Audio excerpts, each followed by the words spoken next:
হাই everyone, পুনৰ এটা নতুন ভিডিঅ'ৰ মাজলৈ আপোনালোকক স্বাগতম জনাইছো।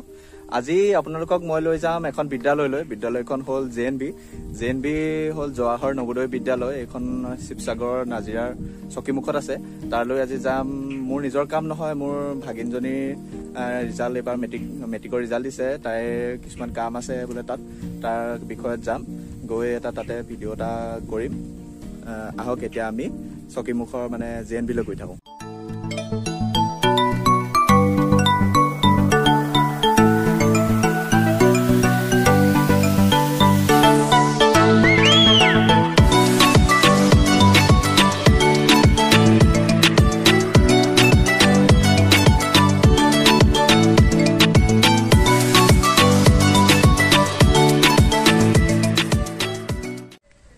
ফাইনেলি আমি আহি পালোঁ। এয়া হ'ল মোৰ পাছফালে দেখা পাইছে, এয়া হ'ল এইখন জে.এন.বি অৰ্থাৎ জৱাহৰ নৱোদয় বিদ্যালয়। এইখন নাজিৰাৰ শিৱসাগৰ ডিষ্ট্ৰিক্টৰ নাজিৰাৰ টমটমটোলাত অৱস্থিত। ইয়াত মোৰ ভাগিনজনীয়ে মেট্ৰিক পাছ কৰিছে, এবাৰ 11ত এডমিশ্যন ল'ব। এতিয়া আমি তাইৰ এডমিশ্যনটোৰ কাম কৰি লওঁ। তাৰপৰা প্ৰিন্সিপাল ছাৰৰ পাৰ্মিশ্যনটো যদি পাওঁ তেতিয়া ভিতৰৰ সৌন্দৰ্যবোৰ দেখুৱাম। এতিয়া আমি তাইৰ কামটো কৰি লওঁ প্ৰথমতে, তাৰপৰা আমি ভিতৰটো দেখাবলৈ চেষ্টা কৰিম আৰু ইটো পাৰে থকা হোষ্টেলখিনিও আমি দেখাবলৈ চেষ্টা কৰিম। আহক ফাৰ্ষ্টে আমি কামখিনি কৰি লওঁ। চৰকাৰী স্কুলৰ ভিতৰত one of the best Navodaya বিদ্যালয় কোৱা হয়। তামিলনাডুৰ বাহিৰে সমগ্ৰ ভাৰততে মুঠ 661খন নৱোদয় বিদ্যালয় আছে। ইয়াত ছাত্ৰ ছাত্ৰীবোৰে 6ত এণ্ট্ৰেঞ্চ পাছ কৰি ইয়াত এডমিশ্যন ল'ব লাগে। তাৰপৰা ইয়াত সম্পূৰ্ণ বিনামূলীয়া হয় ইয়াৰ পাঠ্যক্ৰমটো। সকলো যোগান ইয়াতে ধৰে। হোষ্টেলত থাকিব লাগে, পঢ়া শুনা ইয়াতে কৰিব লাগে। সম্পূৰ্ণ বিনামূলীয়া আৰু খুব উচ্চ মানদণ্ডৰ শিক্ষা প্ৰদান কৰা হয় ইয়াত। এতিয়া আমি সোমাই আহিছোঁ এয়া হোষ্টেল আৰু ষ্টাফ কোৱাৰ্টাৰ কেম্পাছ। আহকচোন ইয়াৰ ভিতৰত কি কি ব্যৱস্থাপনা আছে আমি এবাৰ চাওঁ। গাৰ্লছৰ হোষ্টেল হোল্ডিং হাউচ বুলি কয়। মোৰ বেক চাইডত এয়া দেখা পাইছে, এয়া হ'ল গাৰ্লছ হোষ্টেল। এইফালে এইখিনি হ'ল ছিনিয়ৰ হোষ্টেল আৰু এইফালে থকাখিনি জুনিয়ৰ হোষ্টেল। এইফালে আছে ষ্টাফ কোৱাৰ্টাৰ। ষ্টাফ কোৱাৰ্টাৰ হ'ল টিচাৰসকলৰ আৱাস গৃহ। এতিয়া আমি আহি আছোঁ, এয়া হ'ল ডাইনিং হল নৱোদয় বিদ্যালয়ৰ। ইয়াতে ল'ৰা আৰু ছোৱালী বেলেগ বেলেগকৈ বেল, সময়বোৰ বেলেগ থাকে আৰু বেলেগ বেলেগ সময়ত বেল বজায়। এইটো ডাইনিং হল। কি লিখা আছে? বেষ্ট ফুড, মজা খানা দিয়ে বুলি কৈছে। এইফালে আছে বইজ হোষ্টেল। বইজ হোষ্টেল দেখাই দিওঁ। গাৰ্লছ হোষ্টেলৰ ফালে যাবলৈ নিদিয়ে, সেইকাৰণে বইজ হোষ্টেলকে দেখুৱাই দিওঁ। আপোনালোকৰ কোনোবা যদি ইচ্ছা কৰে ইয়াত পঠাব পাৰে। এনভাইৰনমেণ্টটো বহুতেই ধুনীয়া, কাৰণ নাজিৰা টাউনৰ পৰা যথেষ্ট সোমাই আছে ভিতৰলৈ। ইয়াত কোনো হুলস্থুল নাই। টিভি লাগি আছে ভিতৰত।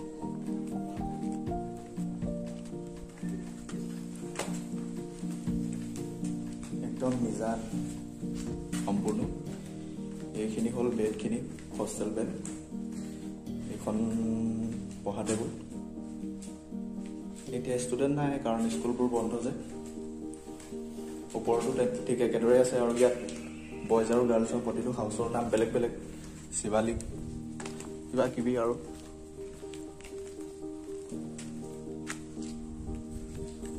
এইফালে এখন ফিল্ডো আছে।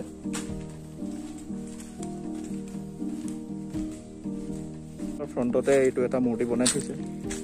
ইটোৱে সিটোক ধৰি আছে, অৰ্থাৎ ইউনিটি এটা দেখাইছে ইয়াত। সুন্দৰ মূৰ্তি।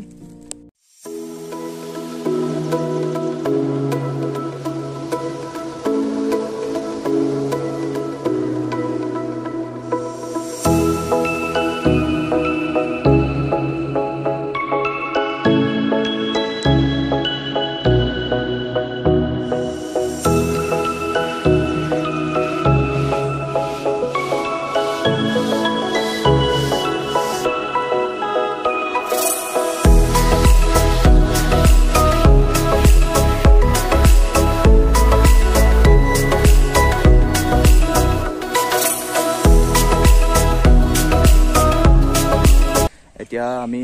Sir physical sir SM Qureshi ছাৰক লগ পাইছোঁ। তেওঁৰ পৰা আমি সম্পূৰ্ণ এই স্কুলৰ বিষয়ে জানিবলৈ চেষ্টা কৰিম ছাৰে পাৰ্মিশ্যনটো দিলে তাৰ স্কুলৰ বিষয়ে অকণমান ক'ব মানে কেনেকৈ স্থাপন ইয়ালৈ আহিলে আগতে বেলেগ ঠাইত আছিলে মোৰ নাম SM কুৰেশী মোৰ এনেই ঘৰ দেৰগাঁও নাহৰণি আৰু মই ফিজিকেল এডুকেশ্যন টিচাৰ হিচাপে 1994 চনত জইন কৰিছিলোঁ এই স্কুলত আমাৰ টেম্পৰী স্কুলখন আছিলে জয়সাগৰত আমি জয়সাগৰ স্কুলখন খুলিছিলোঁ জয়সাগৰ আমাৰ BTC কেম্পাছতে আমাৰ 5-6টামান ৰুম দি পেলাই আমাক স্কুল খুলিবলৈ দিলে কিন্তু তেতিয়া কোনো ধৰণৰ মানে তাত ষ্টুডেণ্ট নাছিলে সেই বছৰ মহাদেৱপুৰৰ প্ৰিন্সিপালে আহি শিৱসাগৰত নবোদয় বিদ্যালয়ৰ বাছনি পৰীক্ষাটো অনুষ্ঠিত কৰি যেতিয়া ছেপ্টেম্বৰ মাহত পৰীক্ষাৰ ৰিজাল্ট আহিলে আৰু ৰিজাল্ট অহাৰ পিছত সেই ষ্টুডেণ্টবিলাকলৈ চিঠি পঠিয়াবলৈ আমি বেলেগত ক'ৰবাত গৈ পেলাই টাইপ কৰি চিঠি পঠিয়াই আমাৰ প্ৰথম বছৰ 68টা ল'ৰা এডমিশ্যন হ'ল আৰু সেই সৰু সৰু ক্লাছ 6ৰ পৰা ষ্টুডেণ্টবিলাক আৰম্ভ আমাৰ নতুনকৈ আহি পেলাই স্কুলত এডমিশ্যন দিলে আৰু ল'ৰা ছোৱালীবোৰ তেতিয়াৰ পৰা হোষ্টেলত থকাৰ ছিষ্টেমটো আৰম্ভ হ'ল আমি অতি কষ্টৰে সেই সময়ত মাত্ৰ 5জন টিচাৰেই আমি গোটেই স্কুলখন আৰম্ভ কৰিলোঁ সেই সময়ত আমাৰ ভাৰপ্ৰাপ্ত অধ্যক্ষ আছিলে RS beast Ranjit Singh beast তেখেতৰ প্ৰথম অধ্যক্ষতাতে আমাৰ প্ৰথম স্কুলখন আৰম্ভ হৈছিলে আৰু তাৰপিছত আমি স্কুলখন কণ্টিনিউ কৰি 1994 চন 95 96 চনৰ পৰা ইত্যাদি কৰি 2000 চনত আমাৰ এই চকীমুখত নতুনকৈ পাৰ্মানেণ্ট ছাইট প্ৰতিষ্ঠা হ'ল আৰু আমি ইয়ালৈ শ্বিফ্ট কৰিলোঁ আমাৰ বৰ্তমান ষ্টুডেণ্ট বহুতখিনি বহুত ভাল ৰেংকত আছে যেনেকৈ আমাৰ এগৰাকী ষ্টুডেণ্ট ছেকেণ্ড বেষ্টৰ সংগীতা কাকতি তেখেতে জাপানত গৈ পেলাই অধ্যয়ন কৰি এতিয়া বৰ্তমান টাটা মেমৰিয়েলত এছিষ্টেণ্ট প্ৰফেচাৰ হিচাপে যোৱা মাৰ্চ মাহত জইন কৰিলে তেওঁ ভাৰতৰ গ'ল্ড মেডেলিষ্ট তাৰপিছত ডক্টৰ বিপুল বৰুৱা তেখেত নামটি PhD তেখেত ইনচাৰ্জ তাৰপিছত আছে উদয় শংকৰ চেতিয়া তেখেতো ডক্টৰ আপোনাৰ ONGC তাৰপিছত নয়নজ্যোতি বৰা তেওঁ ছুপাৰিনটেণ্ডেণ্ট অফ টেক্সেছ আমাৰ ছেকেণ্ড বেষ্টৰ ষ্টুডেণ্ট আৰু তাৰপিছতে আমাৰ শিখা চেতিয়া গুৱাহাটী ফাইনেন্স আসাম গভৰ্ণমেণ্ট ফাইনেন্সত আছে গতিকে ইত্যাদিকে কৰি আমাৰ যিমানবোৰ পুৰণা ল'ৰা ছোৱালী আছে সকলোবিলাক আমি ক্লাছ 6ৰ সৰু অৱস্থাৰ পৰা সিহঁতক ডাঙৰ দীঘল কৰি আৰু পেৰেণ্ট তেখেতসকলৰ অভিভাৱকসকলৰ চেষ্টাত আৰু লগতে আমাৰ চেষ্টাত তেখেতসকলে ডাঙৰ মানুহ হ'ল আৰু বৰ্তমানো আমাৰ এই স্কুলৰ পৰা বহুত ভাল ল'ৰা ছোৱালী ওলাই গৈ আছে আৰু লাহে ভাললৈ গৈ আছে এনেকৈ মই অকণমান চমুকৈ ক'লোঁ আৰু স্কুলখনৰ ভাগে ক'বলগীয়া হ'লে বহুত দীঘলীয়া হ'ব কিন্তু ইমানখিনি কোৱা সম্ভৱ নহয় তথাপিও আমাৰ টিচাৰসকলে যথেষ্ট চেষ্টা কৰে বৰ্তমানৰ প্ৰিন্সিপাল আছিলে অজিত সিং তেখেতো এতিয়া বৰ্তমান ট্ৰেন্সফাৰ হৈছে তেখেত আৰু কম সময়ৰ ভিতৰত যাবগৈ আৰু নতুনকৈ আমাৰ এডমিশ্যন চলি আছে আমাৰ পঢ়া শুনা আগৰ ছিষ্টেমটো লাহে বৰ্তমান যুগৰ যিটো মডাৰ্ণ যিটো ছিষ্টেম সেই ছিষ্টেমত আমাৰ শিক্ষা ব্যৱস্থাটো চলি আছে আৰু আমাৰ স্কুলবিলাক দেখিছোঁ আমি সদায় ইম্প্ৰুভমেণ্ট সদায় ওপৰলৈ গৈ আছে নতুন টেকন'লজি এডুকেশ্যন টেকন'লজি এপ্লাই কৰি আমাৰ স্কুলবিলাক লাহে ওপৰলৈ গৈ আছে চমুকৈ আৰু ইমানেই ক'লোঁ আৰু আমি শিৱসাগৰ নবোদয় বিদ্যালয়ৰ ভৱিষ্যত আৰু ভাল কামনা কৰি পেলাই মোৰ এই চমু কথা সামৰিছোঁ ইয়াতে আৰু শংকৰলৈ মোৰ অশেষ ধন্যবাদ তেওঁ যে ইমান কষ্ট কৰি আহি পেলাই আজি এইখিনি কৰিলে এইখিনিৰ কাৰণে যথেষ্ট ধন্যবাদৰ পাত্ৰ এতিয়া যেতিয়া হাই ছেকেণ্ডেৰী পাছ কৰে হাই ছেকেণ্ডেৰী ছায়েন্সত পাছ কৰে বিভিন্ন ফিজিক্স কেমেষ্ট্ৰি মেথছ ইত্যাদিবোৰত যেতিয়া মেজৰ ল'বলৈ যায় তেতিয়া বিভিন্ন মানে প্ৰব্লেমৰ সন্মুখীন হয় তেওঁলোকৰ কাৰণে আপোনালোকে কি উপদেশ দিব তাত আচলতে আমাৰ এই বছৰ যিটো ৰিজাল্ট হৈছে সকলোৱে গম পাইছে COVID-19 চিটুৱেশ্যনৰ কাৰণে আৰু আমাৰ যিকোনো কামেই CBSEৰ ইনষ্ট্ৰাকশ্যন আৰু আমাৰ যিটো ৰিজনেল অফিচৰ ইনষ্ট্ৰাকশ্যন কমপ্লিটলি তেওঁলোকৰ গোটেই ৰুল ৰেগুলেশ্যনছ বা তেওঁলোকৰ যিখিনি ইনষ্ট্ৰাকশ্যন সেইখিনি ফ'ল' কৰা হয় এতিয়া এটা ল'ৰা মই এনেই হয়তো বৰ একাডেমিকৰ ভিতৰত আছোঁ যদিও অকণমান ছাইডত আছোঁ একদম ডিপলি মই ভিতৰলৈ যোৱা নাই তথাপিও মোৰ এনেই মানে যিখিনি মই জানো সেইখিনি হৈছে এটা ল'ৰাৰ যেতিয়া ৰিজাল্টটো এতিয়া আউট কৰিবলগীয়া হৈছে সেই ল'ৰাটোৰ গত 3 বছৰৰ পৰা তাৰ পাৰফৰ্মেঞ্চটো কেনেকুৱা প্ৰত্যেকটো পৰীক্ষাতে কেনেকুৱা মাৰ্ক পাইছে সেই মাৰ্কটোৰ ওপৰত ডিপেণ্ড কৰি গোটেই বস্তুটো পাৰ্চেণ্টেজ আৰু বহুত কেলকুলেশ্যন কৰাৰ পিছত বৰ্তমান ৰিজাল্টটো ওলাইছে এতিয়া এই বিষয়ত এটা কথা আছে কিছুমান ল'ৰা ছোৱালী হয়তো নিজস্ব যদি চেষ্টা থাকে কোনোবাই যদি ছাপ'জ ধৰক কেমেষ্ট্ৰিত অকণ কম নম্বৰ পালে বা সেই কেমেষ্ট্ৰি পঢ়িবলৈ ইচ্ছা কৰিছে তেওঁ তেতিয়া হয়তো বেলেগ সাবজেক্ট এটাত জয়েন কৰি তেওঁ পঢ়ি পিছত তেওঁ কেমেষ্ট্ৰিলৈ কনভাৰ্ট হৈ পেলাই তেওঁ সেই বস্তুটো কৰিব পাৰে যেনেকৈ ধৰক এটা ল'ৰাই ইঞ্জিনিয়াৰিঙত চিট নাপালে কিন্তু সি পলিটেকনিকেল এডমিশ্যন ল'লে কিন্তু পলিটেকনিক সি ফাৰ্ষ্ট ক্লাছ লৈ পেলাই আকৌ ইঞ্জিনিয়াৰিঙত এডমিশ্যন লৈ পেলাই ওলাই গুচি গ'ল ঠিক একেদৰে আপোনাৰ ধৰক ফাৰ্মাচী বা অন্য এটা পঢ়ি ফাৰ্মাচীৰ বিষয়ত যেতিয়া বা তেখেতে মেডিকেলত যদি যাবলৈ বিচাৰে তেওঁ পিছত 2 বছৰ 3 বছৰ তেওঁ সেই সিলেকশ্যন টেষ্ট দি এটা সময়ত মেডিকেল দিলে তেনেকৈ মই ক'ম যে যিবিলাকৰ যাৰ যিটো আগ্ৰহ যিটো ছাবজেক্টত আগ্ৰহ আছে যদি চেষ্টা কৰে নিশ্চয় সেইটো সেই বিষয়ত নিশ্চয় সেই ছাবজেক্টতে আগবাঢ়িব পাৰিব ছাৰ কোনো বস্তু এতিয়া টান নহয় যদি আমি চেষ্টা কৰোঁ কোনো কেতিয়াও টান নহয় তেওঁলোকে মাত্ৰ এতিয়া পঢ়াত মন দি সেইটো আৰু এই বছৰ পৰীক্ষাটো চবেই গম পাইছেই কি ধৰণে হৈছে গতিকে এতিয়া মানে প্ৰতিযোগিতাৰ যুগ এই প্ৰতিযোগিতাত তেওঁলোকে নিজক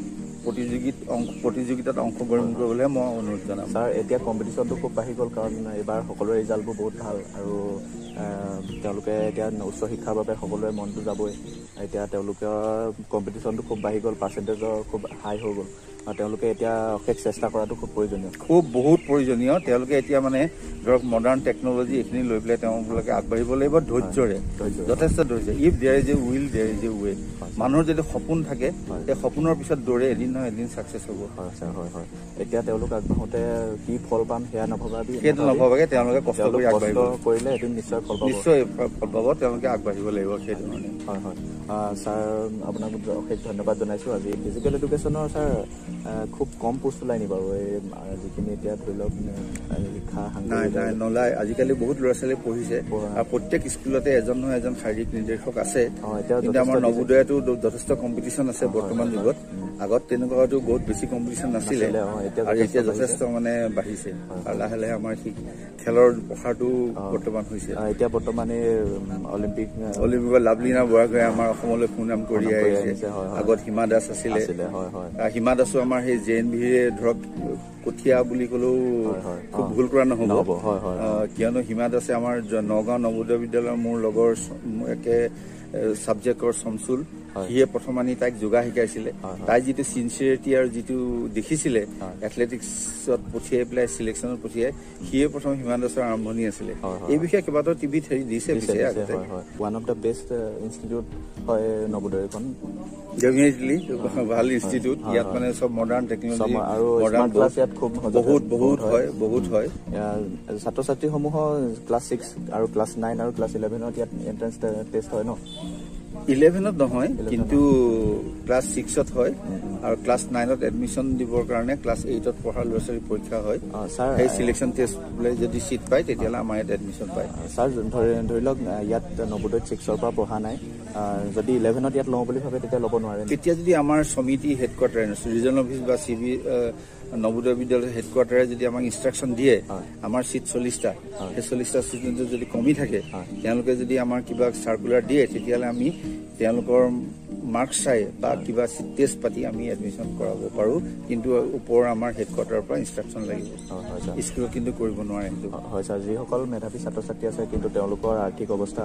খুব টনকিয়াল নহয় তেওঁলোকে ইয়াত যিসকল মেধাৱী আছে ইয়াত অহাটো খুব প্ৰয়োজনীয়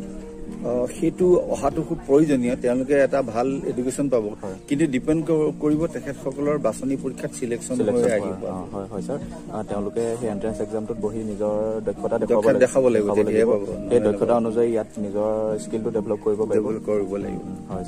ছাৰ আপোনাক ধন্যবাদ জনাইছোঁ থেংক ইউ ধন্যবাদ এই ভাল লগা সময়খিনি কেনেকৈ পাৰ হ'ল ধৰিবই নোৱাৰিলোঁ SM ছাৰৰ সৈতে কটোৱা সময় আৰু কথোপকথনে যথেষ্ট আপ্লুত কৰিলে আমি এতিয়া JNVৰ পৰা ওলাই আহিলোঁ JNVৰ পৰা ওলাই আহি এতিয়া আমি পাইছোঁহি মেকিপুৰ ছাৰে উপহাৰ স্বৰূপে মোক এখন তেওঁলোকৰ মেগাজিন দিলে মেগাজিনখনত কি লিখা আছে মই আপোনালোকক দেখাম এইখন হ'ল মেগাজিন নামটো উন্মিলন